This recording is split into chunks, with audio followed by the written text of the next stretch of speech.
레위기 18장과 20장 내용이 비슷하거든요. 다른 것이 있다면 18장은 죄를 알리는 내용이라면 20장은 죄에 대한 형벌을 알리는 내용이라고 할 수 있어요. 형벌이 있다라는 것들이 죄를 막아주는 큰 힘이 되죠. 내가 이런 행동을 했을 때 이런 결과가 반드시 찾아온다. 이것이 하나님이 내게 주는 말이었고 하나님이 보응을 한다. 선한 것들을 또 갚아주시고 또 악한 것들에 대해서 갚아주신 하나님을 내가 만나게 되면 더욱 선을 행하고 또 악을 행하는데 그치는 힘이 있죠.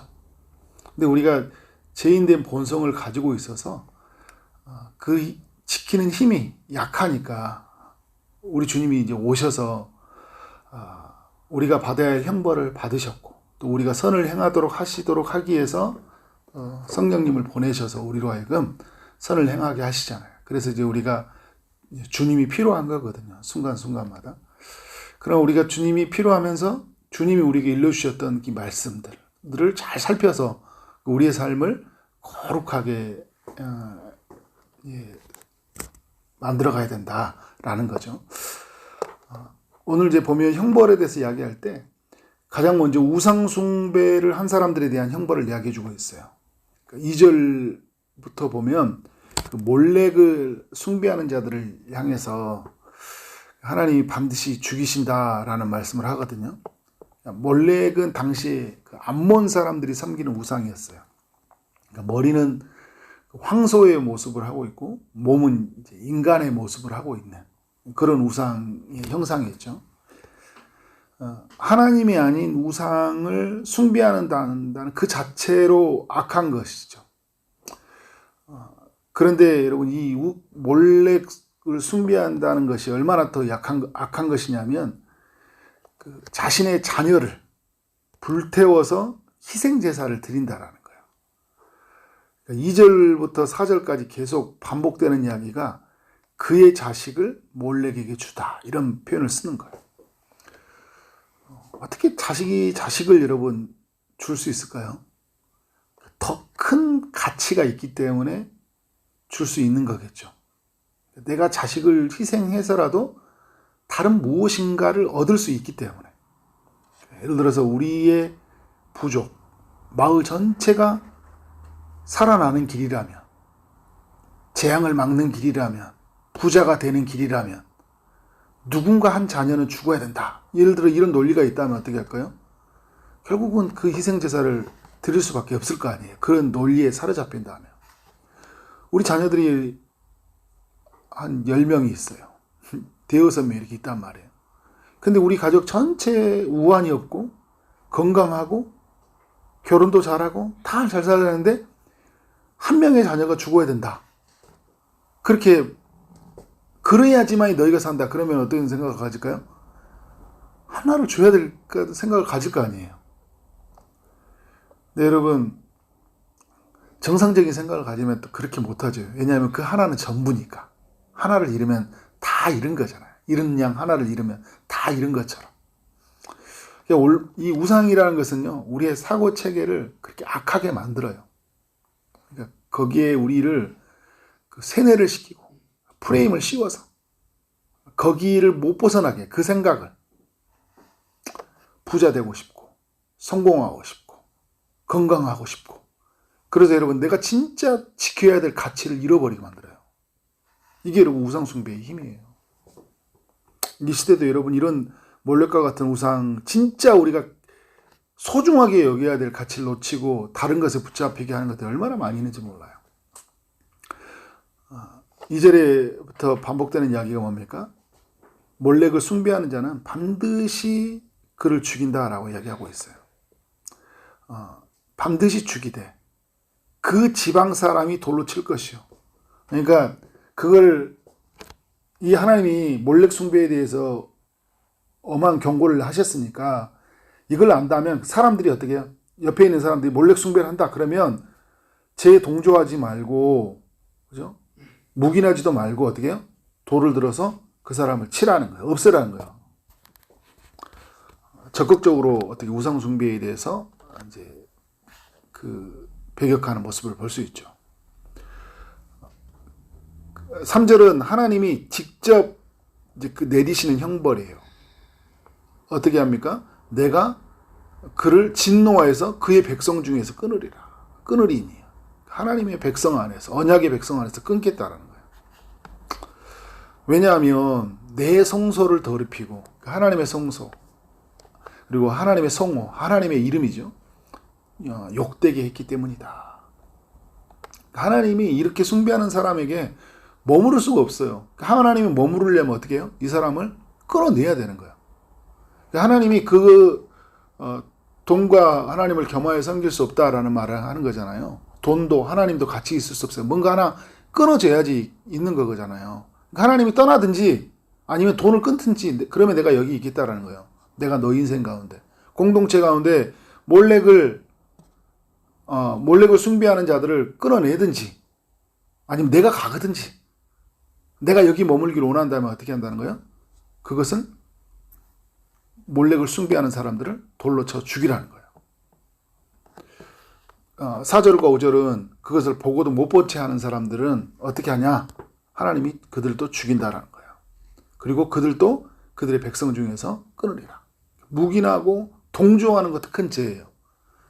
그러니까 우상숭배를 하는 것도 죄지만 우상숭배가 뻔히 나쁜지 알고 있는데 그걸 묵인하고 있는 거.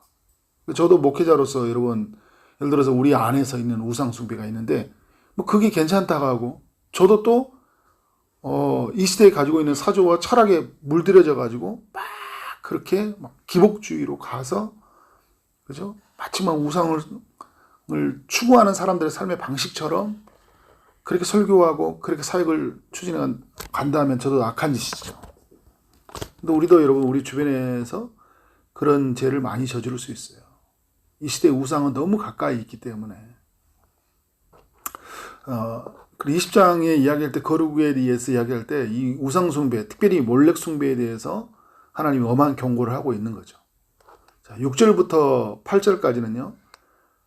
이제 접신한 자 점쟁이 같은 사람이라고 할 수 있어요. 신과 우상 어떻게 거짓 신과 접촉해서 그러니까 사탄과 어떤 뭐 악한 것과 접촉을 해서 미래에 대한 예언들 그리고 과거에 대한 해석 과거 해석하죠. 넌 이렇게 살아왔어 막 이렇게 해석하고 미래 너 이렇게 이런 일이 일어날 거야 라고 하는 거잖아.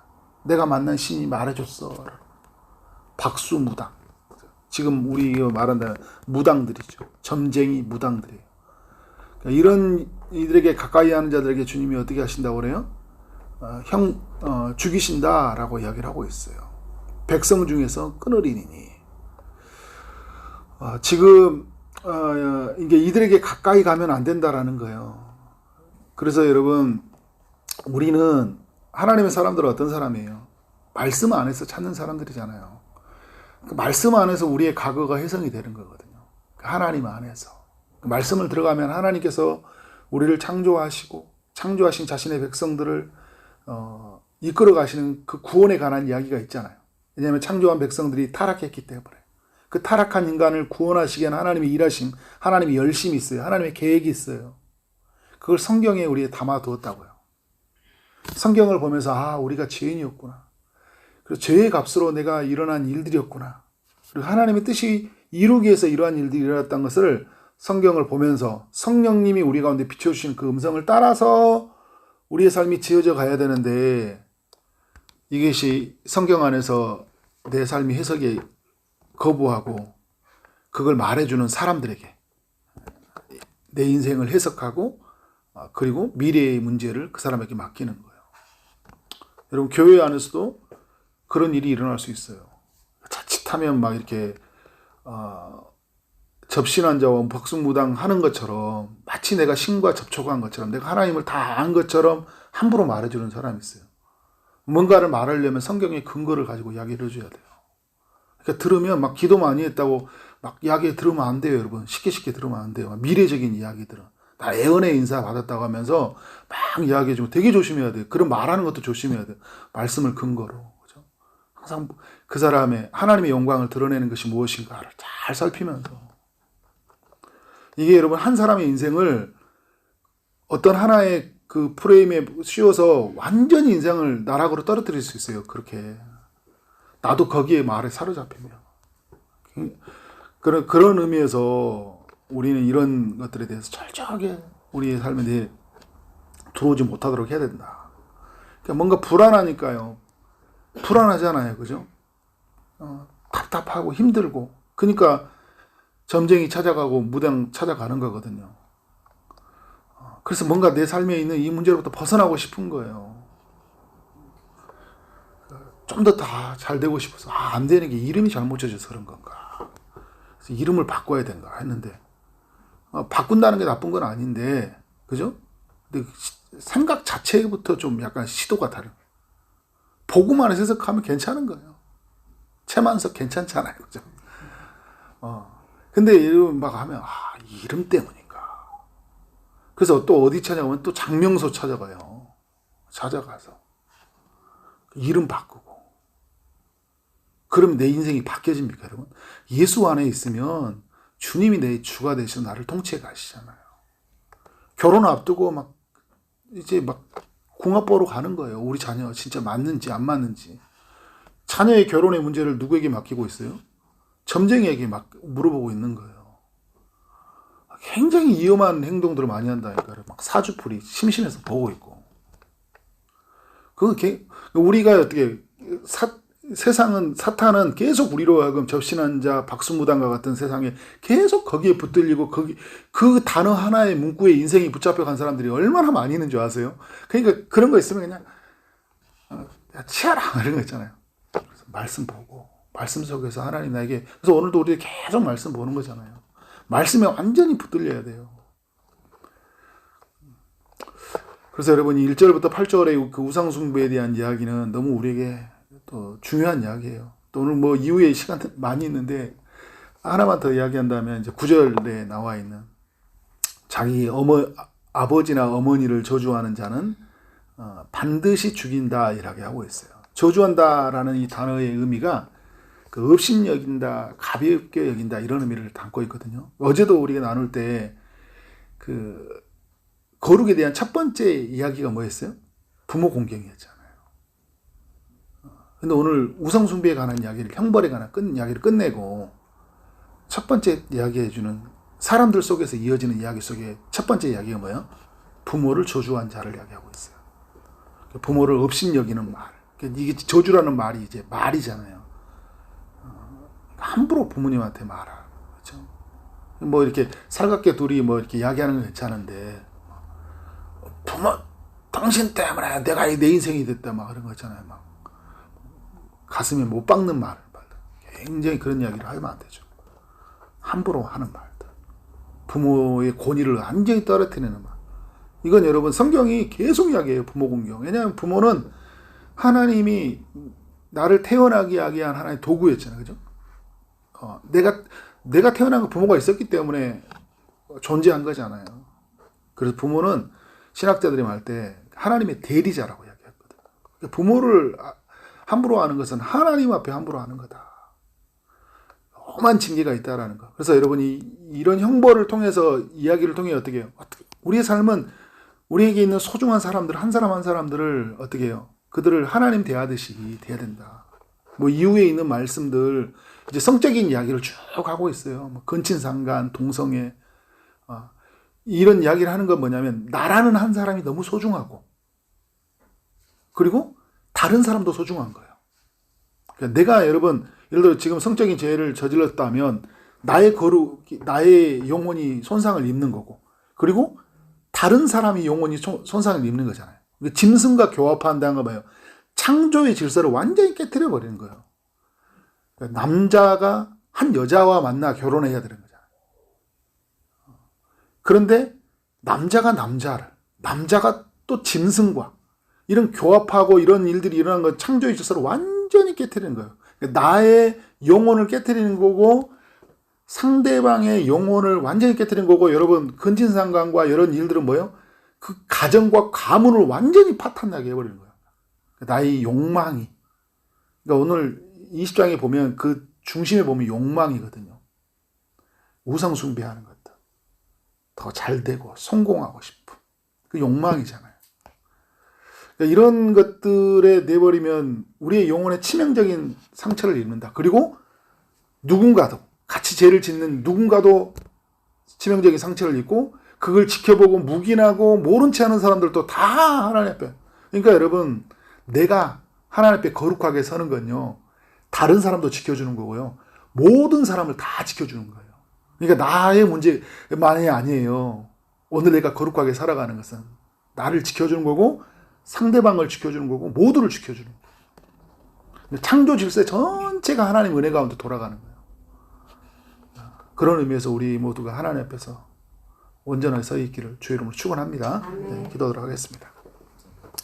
하나님 아버지, 레위기 20장 말씀을 통해 우리 모두에게 교훈하시니 감사합니다.